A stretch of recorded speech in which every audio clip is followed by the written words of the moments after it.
Voilà, il n'y a plus que nous. À la tienne. Les guerriers.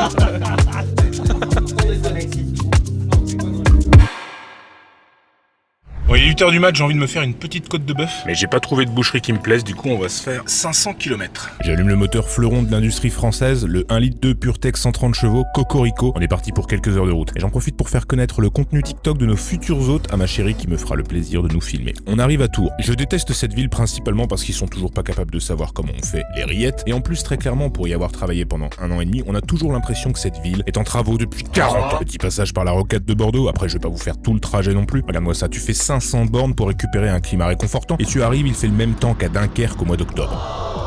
Après ces quelques heures de trajet, nous voici à destination, la boucherie, chez Castin, à Arcachon. Bonjour messieurs. Oh Alex, monsieur Pitance. Comment ça tu vas? Impeccable. Plaisir de te voir. Faites un peu de viande ici? Un petit peu, on débute. Trop gentil de venir nous voir ici. C'est super. Et à vous? 400 bornes là. 400 un peu plus. Non, 500 plus. 500 pardon. 4h15 parce que je roulais vite.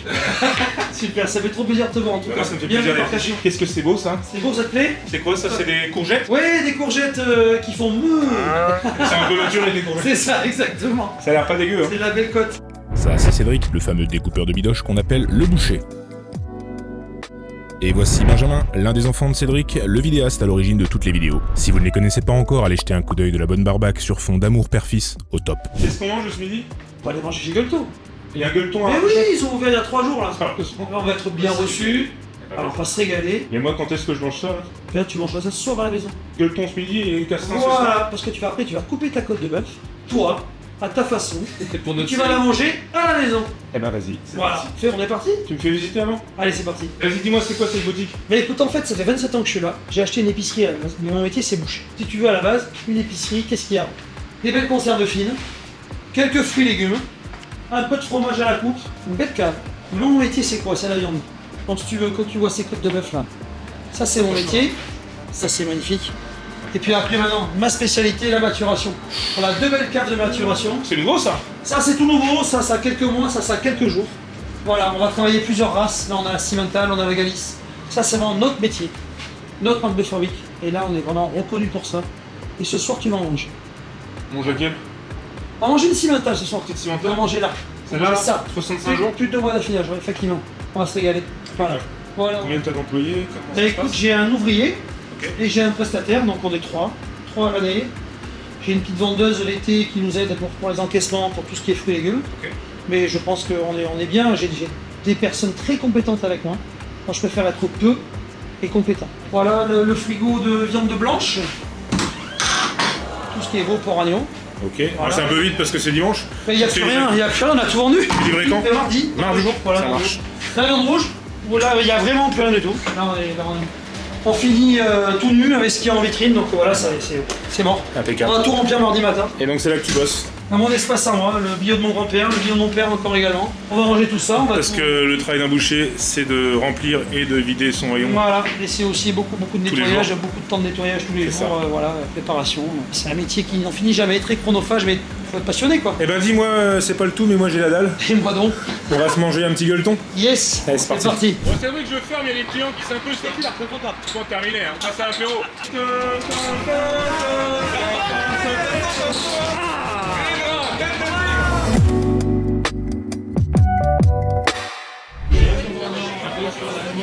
santé, santé, merci d'être là surtout. J'ai envie de t'embrasser presque. Carpaccio de faux filet, maturé, race cimentale, fumé, séché, fumé par le soin, jambon mangal ipica, cochon à poil haineux, un petit maigre en gravlax avec des pétales rôtis, deux crottes monsieur à la truffe, Magnifique. et les œufs, mayonnaise un peu visité. Aujourd'hui c'est mayonnaise de piment d'Espelette, là spelette de truite. Magnifique. Et bon appétit. Tu vois que c'est léger. Ouais, c'est les jours. Elle demandé de la salade, demain. Déjà vous avez eu la défusée. Mange la viande, hein. Allez, c'est parti. Tu fais manger du poisson au restaurant. Du coup, on s'est mis une mini ventrée. Pas parce qu'il pouvait pas nous servir plus, mais vu ce qu'on avait prévu pour le soir, il fallait rester raisonnable. C'est bon les castings. Oh les castings. Enfin, je la refais, je couperai au montage. C'est bon les castings, on a bien mangé? Impeccable. Très bien accueilli chez Gueuleton. Qu'est-ce qu'ils foutent? Eh oh! Vous êtes où là? Oh! Qu'est-ce que vous foutez? On bouffe une chocolatine. Une quoi? Chocolatine. Bon, j'ai fini par tolérer cette erreur de langage qui est certainement liée à une dyslexie. On a donc continué à tourner quelques vidéos pour des formats courts. On vous abreuvera bientôt de contenu très sympatoche, filmé en une prise à chaque fois, évidemment.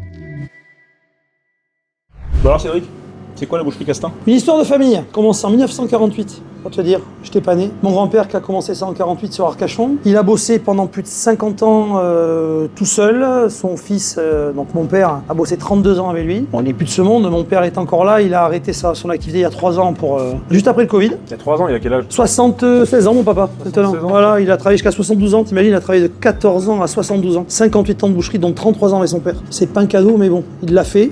Parce que mon grand-père était un grand professionnel. Je suis rentré dans l'aventure familiale en fait en 1997. Ok. Par contre, t'étais pas dans la boucherie initiale? Pas du tout, non. Moi, j'étais un petit peu bon à l'école à l'époque. J'ai eu un bac, j'ai essayé de faire... je voulais faire kiné. Mon rêve, c'était kiné des Girondins de Bordeaux. C'est-à-dire, je suis un fan des Girondins. Bon, en ce moment, on pleure un peu.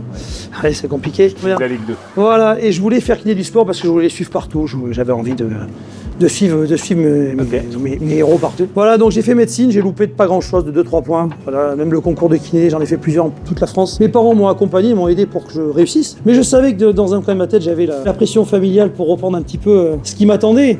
C'est ma destinée, en fait, c'est de reprendre la 3e génération de lignée de boucher, quoi. Tu devais manipuler des humains, tu t'es dit je vais désosser des vaches. J'ai acheté ici en 1997, on est en 2024. C'est l'épicerie, voilà, que j'ai transformé avec notre métier, c'est-à-dire... Il y avait rien. Il y avait rien, il y avait un petit marchand de légumes, 3 bocals de conserve, un bout de viande qui traînait en vitrine. Et là en 2024, tu m'as montré, mais t'es encore sur des travaux pour essayer d'améliorer encore ta boutique. C'est ce que je fais tous les jours, c'est ce qu'on vient de finir. Là, on a fait plein de travaux, là, surtout depuis 6 mois. On a changé un petit peu tout le rayon cave, le rayon épicerie, la crèmerie. On a rentré 2 caves de maturation parce qu'on a beaucoup de demandes. C'est surtout notre spécialité, en fait, la maturation, Ok.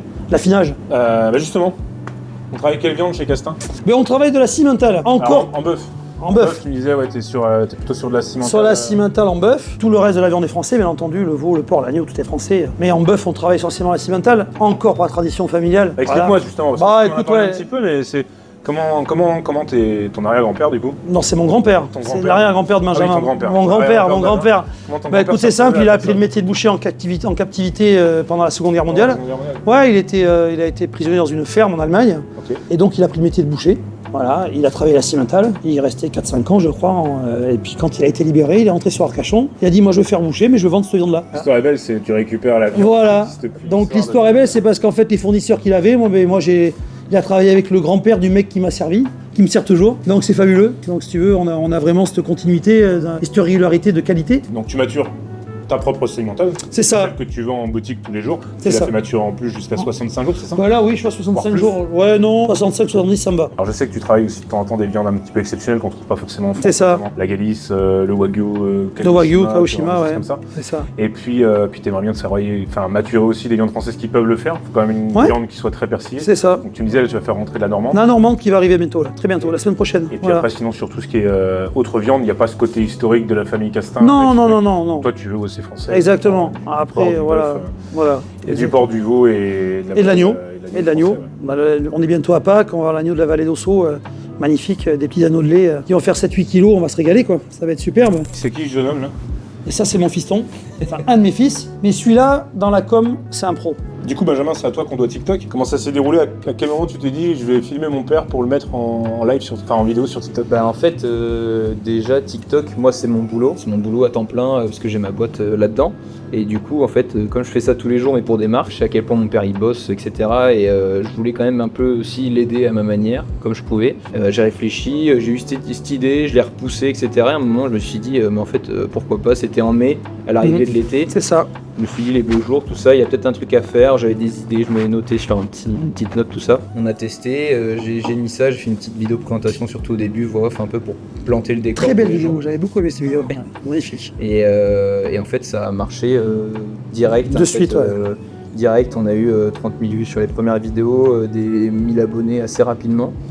Et c'est monté assez bien et du coup, voilà, c'était trop cool. Au début, c'était sans prétention et juste, on s'est dit pourquoi pas. Puis nous, ça nous faisait kiffer, on passait de bons moments. C'est surtout l'échange, quoi. Et c'est vrai que ça nous permettait de passer des moments ensemble. Il a pu aussi découvrir, je pense, un petit peu mon métier, vraiment. Et si tu veux, ce qui est bien, c'est qu'il apporte son talent, parce qu'il a un véritable talent dans ce qu'il fait, à mon savoir-faire. Et ça met notre métier en avant, le métier de tous les bouchers de France. Et ça, c'est génial, parce qu'on a besoin d'être mis en avant. Mais par contre, ce qu'il a loupé, c'est qu'il pensait que ça allait alléger mon travail. Non, en fait, non.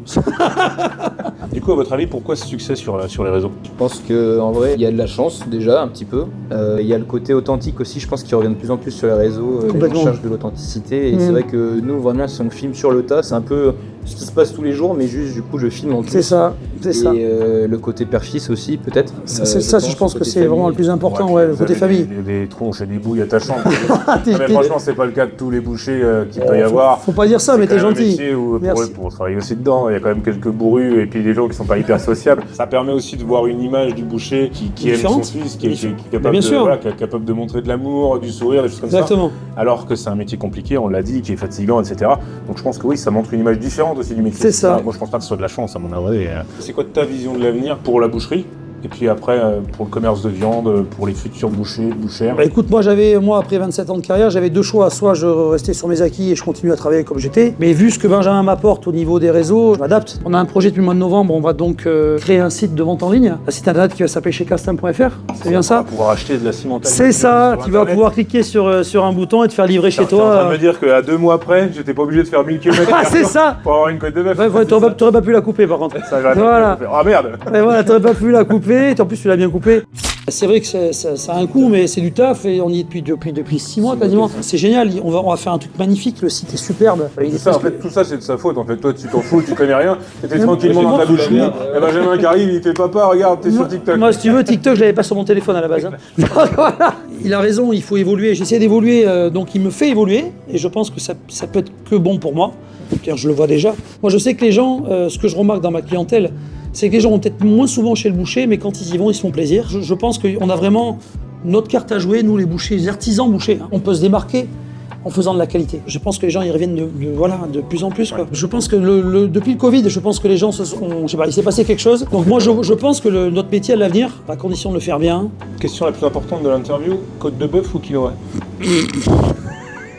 Je mange pas de quinoa. Tu sais ce que c'est que le quinoa? Ouais, je crois que j'en vendais, mais j'en ai plus. J'en ai plus. On va se la faire cette petite côte de bœuf. Ah là là. On sort de table, mais moi je commence à avoir une sacrée dalle. Ouais. On a mangé du poisson ce midi quand même. Hein. Ouais, on a mangé du bar tous les deux. On a mangé un bar.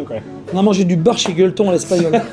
Mais le truc avait un petit peu de bidoche à l'apéro, mais on savait très bien que ce soir, vous allez voir ce soir ce qu'il y a à bouffer, c'est... On s'est économisé pour ce soir. C'est du très sérieux quoi.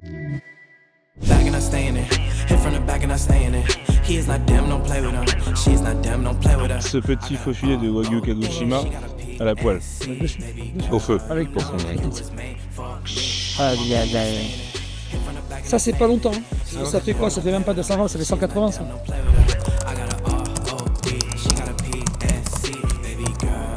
Les 300 grammes là. Chez Castin que tu manges du faux filet. Ah, le faux filet à l'apéro. Il est où le caprin? Putain, le caprin, mais j'ai oublié. En fait, je vais venir chez toi avec mes caprins. 1000 km pour manger du caprin. Juste pour vérifier si c'est bien la maturité quand même. Tu peux y aller, mon poulet. Non, mais vous mettez pas les doigts quand même. Non, prends-toi ton doigt, s'il te plaît. Depuis qu'on se connaît, mets ton doigt, ça veut dire ça. Mais non, mais mets ton doigt, depuis qu'on se connaît. Alors, c'est la maturée? Mais ça met c'est la maturée. Ça, beaucoup de balles. Le mélange de noir et de rouge, c'est... En rouge et noir. J'exciderai ma peur. Le ton. On a fini ce séjour avec ma chérie par une petite randonnée sur la dune du Pilat. S'il y a bien une chose que je peux vous déconseiller, c'est de se taper la dune du Pilat le lendemain d'une consommation de spiritueux totalement excessive, d'un dodo à 3h du mat et d'environ 8 kg de viande rouge. Le tout associé à mon physique athlétique de bûcheron canadien. Bref, mauvaise idée. En tout cas, je tenais à remercier mes chers Castins, Benjamin et Cédric pour leur accueil légendaire. En plus d'être d'excellents professionnels, je leur attribue la note de 12 sur 10 en qualité d'hôte. Vraiment très hâte de se refaire ça. Allez, bonne app. Switching it up when she won, yeah, I seen it the day that I met her. Rocking it off like sweater, shoes Bottega Veneta. Hey, know you got it, girl, set the bar and shot it, yeah.